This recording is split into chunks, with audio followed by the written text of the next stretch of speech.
História política brasileira, da Proclamação da República à Revolução de 1930. Etapa 1. Os primeiros passos da República e seus desafios.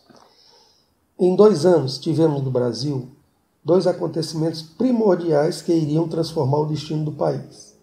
A abolição da escravatura em 1888 e a proclamação da República em 1889. Antes de falar como se desenvolveu este período, após a proclamação da República, é bom frisar que a abolição da escravatura resolveu o problema da escravidão de forma paliativa, ou seja, mais para dar satisfação ao mundo, pois a elite intelectual brasileira estava mais preocupada em pensar o Brasil desenvolvido e isto seria impossível com a escravidão. Qual nação desenvolvida convive com relações de trabalho escravo? Então, se fazia necessário abolir a mesma para demonstrar um avanço nessa questão. Mas após a abolição, nada foi planejado para os principais envolvidos, os escravos, que ficaram relegados à própria sorte. Muitos, sem ter para onde ir, permaneceram nas fazendas de origem, com o consentimento dos donos.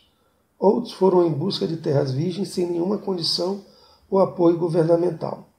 E muitos foram para as periferias das cidades sem nenhuma condição básica de sobrevivência. Portanto, este era o Brasil que se desenvolvia, logo após a proclamação da República.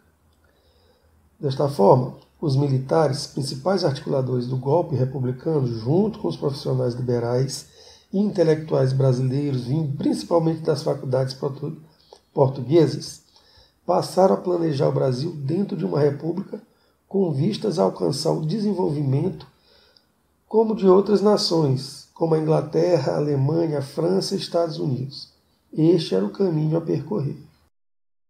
Então, para pensar o Brasil desenvolvido, tínhamos os positivistas e os republicanos com o apoio dos militares, já no comando da nação com o Marechal Deodoro na presidência da República, que promulgaram a segunda Constituição do Brasil em 1891.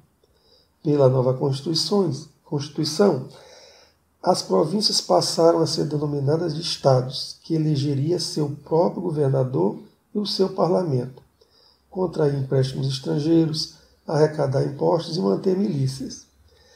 Não havia mais exigência de propriedade para votar, mas mulheres e não letrados continuaram sem esse direito ao voto. Portanto, as mudanças iniciais foram se fazendo com a criação de novos símbolos como a bandeira nacional, o brasão e o hino para celebrar em atos oficiais. Mas as transformações deste novo Brasil não poderiam se limitar apenas a isso. 2 aspectos importantes para a elite pensante brasileira da Primeira República teriam que ser efetivadas para a construção da imagem de um país em desenvolvimento. A primeira era mudar as características das principais cidades do Brasil, ou melhor, modernizá-las, principalmente no Rio de Janeiro. Portanto, um vasto programa de urbanização foi planejado, mas executado apenas em alguns pontos, pois os recursos não eram suficientes para uma urbanização completa das cidades. Um segundo aspecto era o embranquecimento da população brasileira, pois esta, em sua grande maioria, era negra e mulata.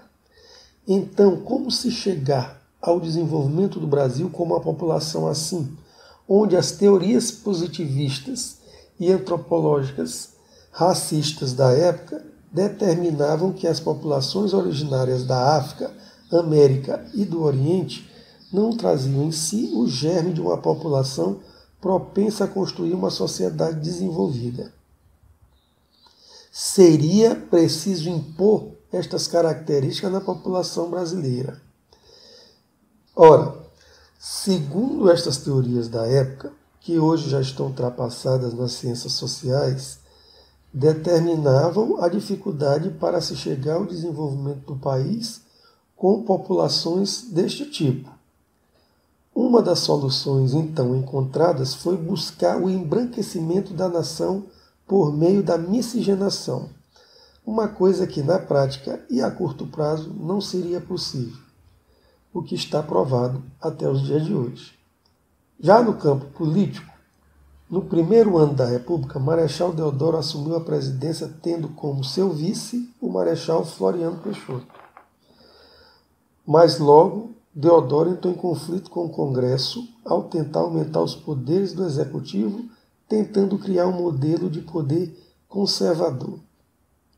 Dessa forma, fechou o Congresso e prometeu novas eleições e uma revisão constitucional que garantisse maior poder ao Executivo.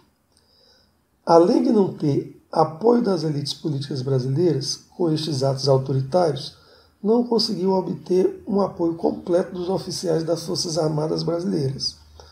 Para piorar, junta-se essa falta de apoio com uma grave crise financeira pela qual passava o Brasil, o que fez com que Deodoro renunciasse em novembro de 1891. Assim assumiu Floriano Peixoto, que também tinha uma visão centralizadora de poder e com apoio militar, oposta à República dos Fazendeiros, que tinha um viés descentralizador e liberal. Apesar das diferenças, Floriano fez um acordo com o Partido Republicano, o PRP, onde garantiu o apoio necessário para governar e assim manter o processo de consolidação da República, que ainda engatinhava e tinha temores de que sofrêssemos um retorno à monarquia. Durante o governo de Floriano, os militares foram perdendo força na política central. Vários postos do primeiro escalão foram sendo ocupados por civis.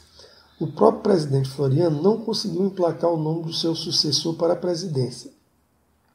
Foi eleito então, em 1894, Prudente de Moraes, encerrando uma curta dinastia, entre aspas, militar no poder da presidência da República.